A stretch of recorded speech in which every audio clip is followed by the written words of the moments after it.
Prime Minister and Deputy Prime Minister directly oversee response to Typhoon number 5. President Trump threatens to deploy military to Democrat-led cities. Diverse products and services for National Day celebration on September 2nd.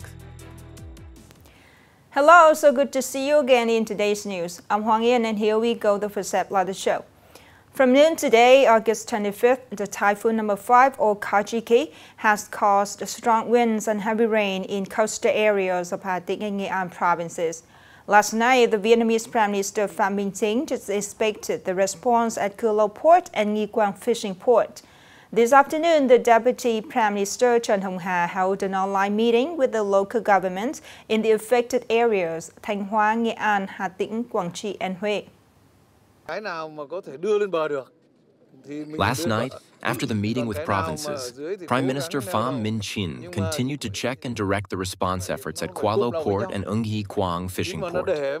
He instructed the military to prepare their forces for immediate deployment to support other areas as needed, emphasizing the principle of 4 on site to avoid any complacency. This afternoon, during the online meeting, Deputy Prime Minister Tran Hong Ha requested regional meteorological centers to provide assessments of the situation compared to the initial forecasts. Local authorities in vulnerable areas must provide regular updates to ensure timely deployment of resources before the typhoon makes landfall. In Nghệ An, Chairman Lahong Vinh reported that from 11 a.m. today, a ban on going out is in effect until 10 p.m.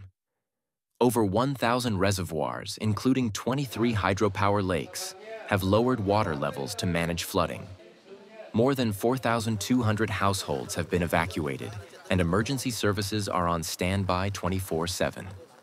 Typhoon number 5 is expected to reach Nghệ An and Hà Tĩnh around 2 p.m. today, with winds of 12 to 13, gusting up to 15. By 7 p.m., it will move inland, weakening to levels 10 to 11 with gusts of 13, causing heavy rainfall in northern and north-central regions until tomorrow. According to AP, on August 24th, U.S. President Donald Trump threatened to expand military deployment to cities led by Democrats in response to Maryland Governor Wes Moore's invitation to tour Baltimore, stating he could send in troops. In a message posted on the social media platform Truth Social, Trump criticized Governor Moore's crime-fighting record, saying, "If Wes Moore needs help, just like Gavin Newsom in Los Angeles, I will send in troops, as I am doing in Washington, to quickly eliminate crime." Last week, Trump mentioned he was considering sending troops to Chicago and New York, similar to the deployment of thousands of National Guard soldiers and federal law enforcement in Washington, D.C. Chicago Mayor Brandon Johnson announced the city would sue to prevent this, emphasizing, "We will not accept a military occupation." In New York, local leaders also rejected similar plans. Meanwhile, the governor of Illinois accused Trump of trying to politicize the military and abuse power. According to reports, the Israel Air Force just deployed over 10 fighter jets along with several refueling aircraft in an airstrike targeting the capital Sana'a of Yemen. This marks the first time in weeks that Israel has conducted deep airstrikes into the territory of what Tel Aviv considers a hostile nation. The attacks occurred after Houthi forces reportedly used cluster munitions to strike Israel for the first time, indicating a new escalation in regional tensions. Israeli fighter jets dropped more than 30 bombs on 4 key targets, including a military complex within the Yemeni presidential palace, 2 power plants, and a fuel storage facility. Houthi media reported that the Israeli airstrikes in Sana'a resulted in at least 2 deaths and 5 injuries. Observers are concerned that Israel may continue airstrikes in response to Houthi attacks, while also diverting attention from the crisis in Gaza. Upcoming are some updated news. To prepare for Typhoon number 5, Kajiki, Tho Xuan Airport, Thanh Hoa Province, and Dong Hoi Airport, Quang Tri Province, will temporarily halt aircraft operations on August 25 to ensure the absolute safety of passengers, personnel, and equipment. Specifically, Thuochuan Airport will stop operations from 4 a.m. to 4 p.m., while Donghoi Airport will be closed from 10 a.m. to 9 p.m. on August 25. Airports forecasted to be directly affected by Typhoon number 5 include Thuochuan, Vinh, Donghoi, and Phu Bai. Noi Bai, Cat Bai, Van Don, Da Nang, and Chu Lai.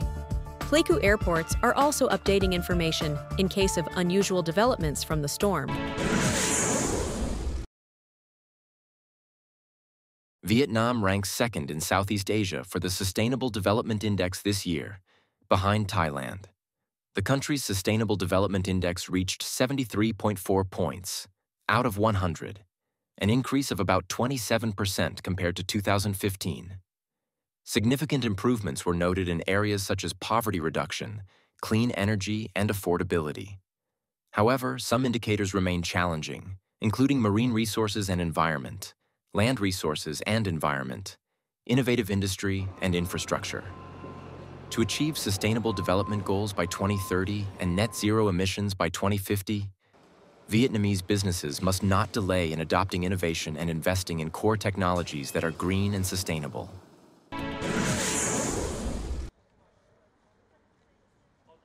On August 24th, in the historic setting of Bratislava Castle, the capital of Slovakia, the event Viet Pechuk Bohan, organized by the Vietnamese Embassy in Slovakia, the Vietnamese Women's Association in Slovakia, and the Vietnamese Ao Dai Heritage Club, celebrated the traditional beauty of the Ao Dai and affirmed the solidarity and national pride of the Vietnamese community abroad. The program took place in a solemn atmosphere, marking the 80th anniversary of the August Revolution and the 80th National Day on September 2nd.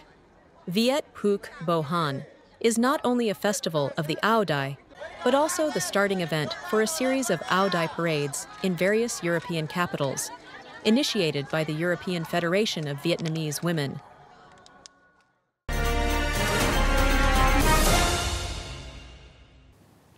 Each major holiday of the year often brings a vibrant consumer market.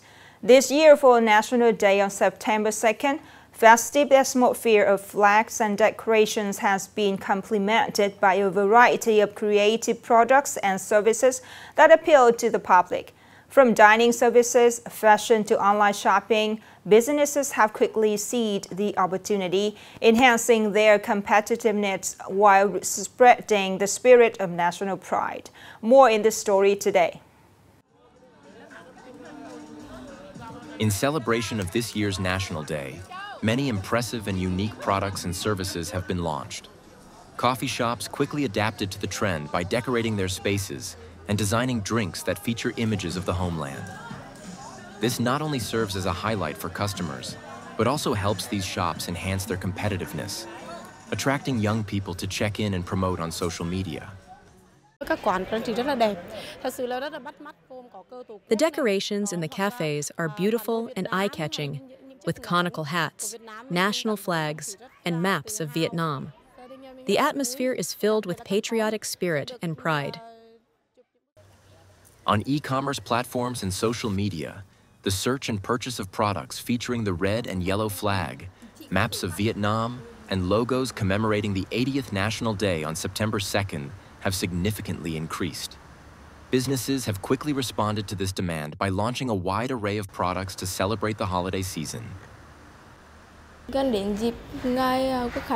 As September 2nd approaches, I've chosen to buy products featuring the homeland, like shirts and mugs. They are both beautiful and meaningful. It's evident that from dining and fashion to e-commerce, creative products and services tied to national symbols not only enhance business revenues, but also spread a sense of national pride. This fosters a positive consumer trend in the community, celebrating major holidays with enthusiasm. The last story just ended our news today. Thank you so much for your attention. Goodbye for now and see you later.